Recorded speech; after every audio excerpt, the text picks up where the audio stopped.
Assalamualaikum warahmatullahi wabarakatuh. Perkenalkan, nama saya Rofina Aulia dari kelas 11 Saya akan menjelaskan tentang pemerintahan Republik Batak dan pemerintahan Inggris. Masa pemerintahan Republik Batak tahun 1795 sampai 1806. Proses terbentuknya Republik Batak pada abad ke-18 terjadi perubahan tatanan geopolitik di Belanda. Setelah itu, muncullah kelompok yang menamakan dirinya sebagai kaum patriot. Ini terpengaruh oleh semboyan revolusi Prancis yang di dalamnya terdiri dari liberté atau kemerdekaan, égalité atau persamaan, dan fraternité atau persaudaraan. Berdasarkan ide dan paham yang digelorakan dalam revolusi Prancis ini, maka kaum patriot menghendaki perlunya negara kesatuan. Bertepatan dengan keinginan itu, pada awal abad ke-18, pasukan Prancis menyerbu Belanda. Belanda takut dan Raja William V selaku kepala pemerintahan Belanda melarikan diri ke Inggris. Belanda dikuasai oleh Prancis. Selanjutnya di Belanda dibentuk pemerintahan baru yang bernama Republik Batak yang berdiri pada tahun 1796 sampai 1806 yang dipimpin oleh Louis Napoleon, saudara Napoleon Bonaparte. Sementara itu, dalam pengasingan Raja William V oleh pemerintahan Inggris ditempatkan di kota Kiev. Raja William V kemudian mengeluarkan pemerintah yang terkenal dengan surat-surat Kiev. Isi pemerintahan itu adalah agar para penguasa di negeri jajahan Belanda menyerahkan wilayahnya kepada Inggris, bukan kepada Prancis. Pihak Inggris kemudian bergerak cepat dengan mengambil alih wilayah-wilayah jajahan Belanda di Hindia Belanda, salah satunya Padang pada tahun 1795. Selanjutnya Ambon dan Belanda pada tahun 1975. Inggris juga memperkuat armada laut untuk memblokade Batavia. Republik Batak.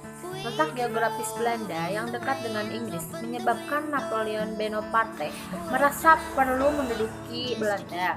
Pada tahun 1806, Prancis membubarkan Republik Batak dan kemudian membentuk Kerajaan Belanda.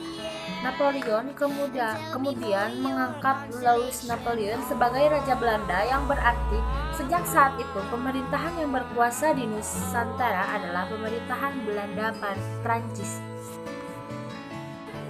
Herman Willem Daendels adalah gubernur jenderal pertama Belanda di Hindia Belanda. Daendels adalah kaum liberal dan patriot dari Belanda yang sangat dipengaruhi oleh ajaran revolusi Prancis. Daendels ini juga ingin menanamkan jiwa kemerdekaan, persamaan, dan persaudaraan di lingkungan masyarakat Hindia. Oleh karena itu, dia ingin memberantas praktik-praktik feodalisme. Daendels melakukan beberapa langkah strategis untuk menjalankan tugasnya, antara lain yang pertama di bidang pertahanan dan keamanan. Di dalamnya terdapat Daendels membangun benteng-benteng pertahanan baru. Daendels membangun pangkalan angkatan laut di Anyer, Merak, Surabaya, dan Ujung Kulon. Yang kedua, di bidang politik dan pemerintahan, di antaranya membentuk sekretariat negara untuk membereskan masalah administrasi, membentuk kantor pengadilan di Batavia dan Surabaya. Yang ketiga, di bidang peradilan. Dalam bidang hukum, Daendels membentuk 3 jenis pengadilan, yaitu yang pertama pengadilan untuk orang Eropa, yang kedua pengadilan untuk orang Timur Asing, dan yang ketiga pengadilan untuk orang pribumi. Pemberantasan korupsi tanpa pandang bulu termasuk pada bangsa Eropa, akan tetapi ia sendiri melakukan korupsi besar-besaran dalam kasus penjualan tanah kepada pihak swasta. Yang keempat, di bidang ekonomi dan keuangan, diantaranya memaksa para penguasa di Jawa untuk menggabungkan diri ke dalam wilayah pemerintahan kolonial, melakukan pemungutan pajak, dan meningkatkan hasil bumi berupa tanaman-tanaman yang laku di pasaran dunia. Kelima, di bidang sosial. Di antaranya, rakyat dipaksa untuk melakukan kerja rodi untuk membangun jalan anyar Panarukan dan menghapus upacara penghormatan kepada presiden, sunan atau sultan. Akibat pemerintahan Daunless, yang pertama, rakyat Indonesia mengalami penderitaan yang hebat. Selain dituntut untuk membayar pajak pemerintahan, mereka juga diharuskan untuk terlibat dalam kerja paksa atau yang disebut dengan rodi. Yang kedua, penderitaan rakyat kecil semakin bertambah dari akibat tindakan sewenang-wenang para pemilik tanah. Dan yang ketiga, ribuan rakyat Indonesia meninggal dalam pembuatan jalan raya anyar Panarukan. Pemerintahan Johnson. Pada bulan Mei tahun 1811, Daunless dipanggil untuk kembali ke negara Belanda. Sepeninggal Daunless sebagai gubernur jenderal, ia digantikan oleh Jan William Johnson yang sebelumnya menjabat sebagai gubernur jenderal di Tanjung Harapan atau Afrika Selatan pada tahun 1802 sampai 1806.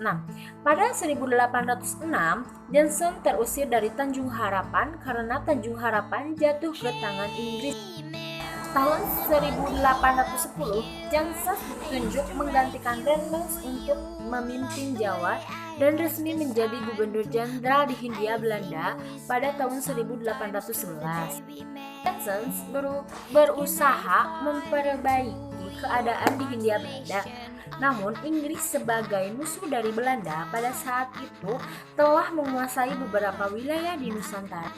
Pada tanggal 4 Agustus 1811, sebanyak 60 kapal Inggris sudah berada di Batavia. Kemudian, pada tanggal 26 Agustus 1811, Batavia mampu dikuasai Inggris di bawah kepemimpinan Raffles. Masa pemerintahan Daunless. Pemerintahan ini dimulai sejak tahun 1808 sampai 1811.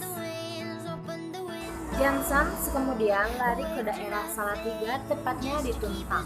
Penyerahan Johnson secara resmi ke pihak Inggris ditandai dengan adanya kapitulasi Tuntang pada tanggal 18 September 1811. Isi kapitulasi Tuntang sebagai berikut: 1. Pulau Jawa dan sekitarnya yang dikuasai Belanda diserahkan kepada Inggris.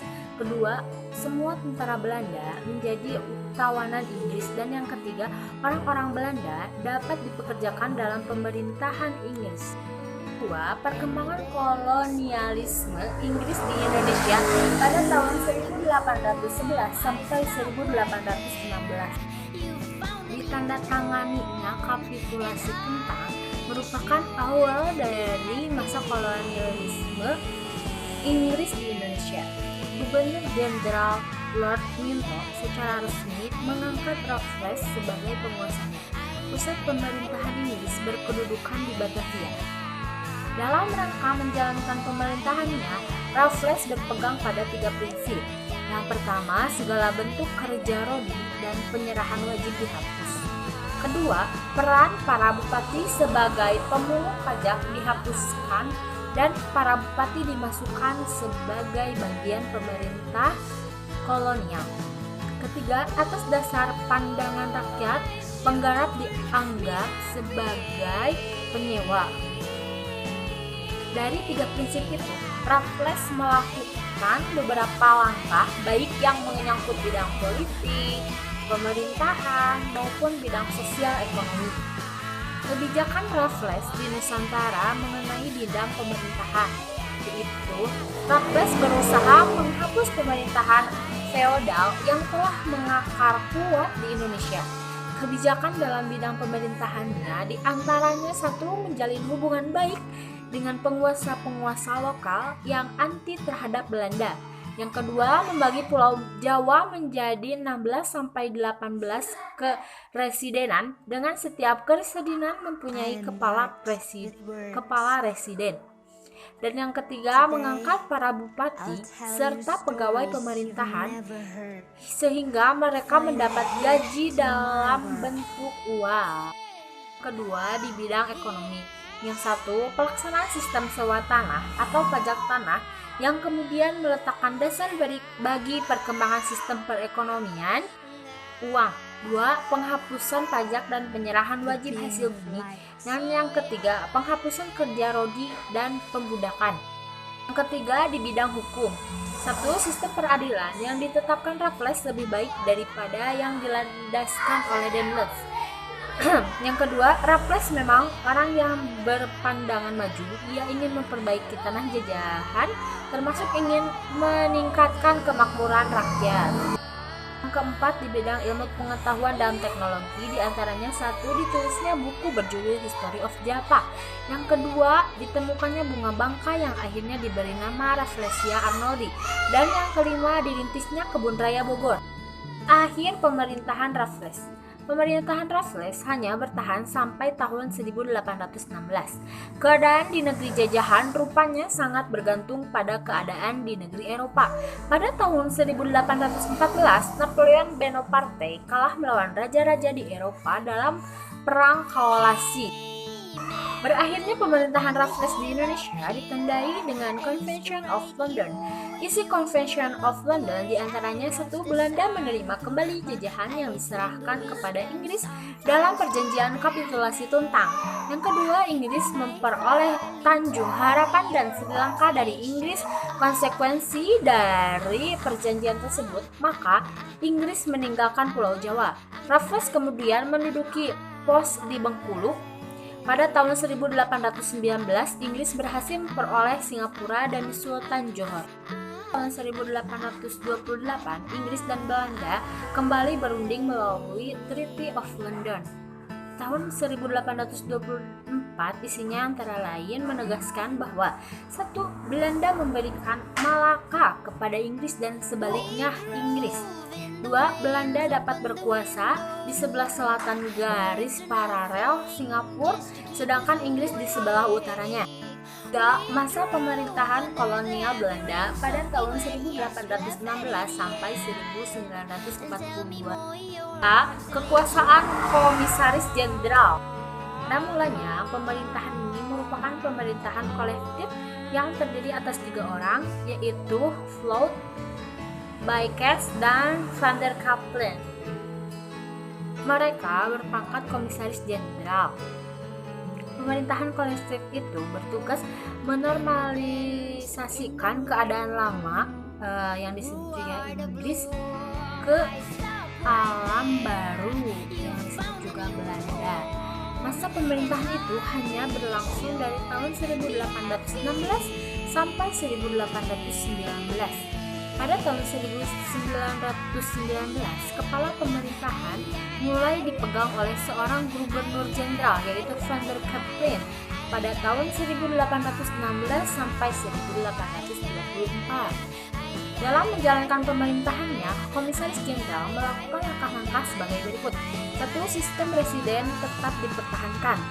2. Dalam bidang hukum, sistem juri dihapuskan. 3.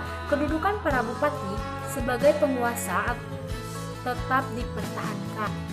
Jansons kemudian lari ke Semarang dan bergabung dengan Legiun Mangkunegara serta prajurit di Jakarta dan Surakarta. Pasukan Inggris masih menerjangnya hingga berhasil dipukuli mundur. Pada masa pemerintahan Gubernur Jenderal Van der Kaplan juga dilaksanakan sistem politik yang dualistis. Pada satu pihak melindungi hak-hak kaum pribumi dan di lain pihak memberikan kebebasan kepada pengusaha-pengusaha swasta barat untuk membuka usahanya di Indonesia selama tidak mengancam kehidupan penduduk. Pelaksanaan sistem ekonomi liberal. Pelaksanaan sistem politik ekonomi liberal di Indonesia merupakan jalan bagi pemerintahan kolonial Belanda menerapkan imperialisme modernnya, itu seperti Indonesia dijadikan tempat untuk berbagai kepentingan, antara lain sebagai berikut: mendapatkan bahan mentah atau bahan baku industri di Eropa, mendapatkan tenaga kerja yang murah, menjadi tempat pemasaran barang-barang produksi Eropa, dan menjadi tempat penanaman modal asing. Akibat pelaksanaan sistem politik ekonomi liberal, yang pertama, bagi Belanda, memberikan keuntungan yang sangat besar kepada kaum swasta Belanda dan pemerintahan kolonial Belanda. Hasil-hasil produksi perkebunan dan pertambangan mengalir ke negeri Belanda. Negeri Belanda menjadi pusat perdagangan dari tanah penjajahan. Dan yang kedua bagi Indonesia. Sekian yang dapat saya sampaikan. Mohon maaf apabila ada kekurangan. Wassalamualaikum warahmatullahi wabarakatuh.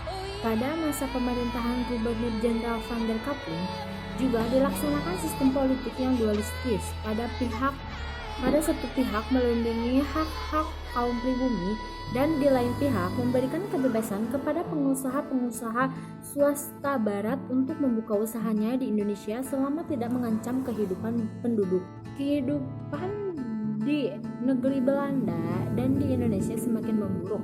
Oleh karena itu, usaha Van den Bosch untuk melaksanakan Kultusstrafe atau tanam paksa diterima dengan baik dan dianggap dapat memberikan keuntungan yang besar bagi negeri. B.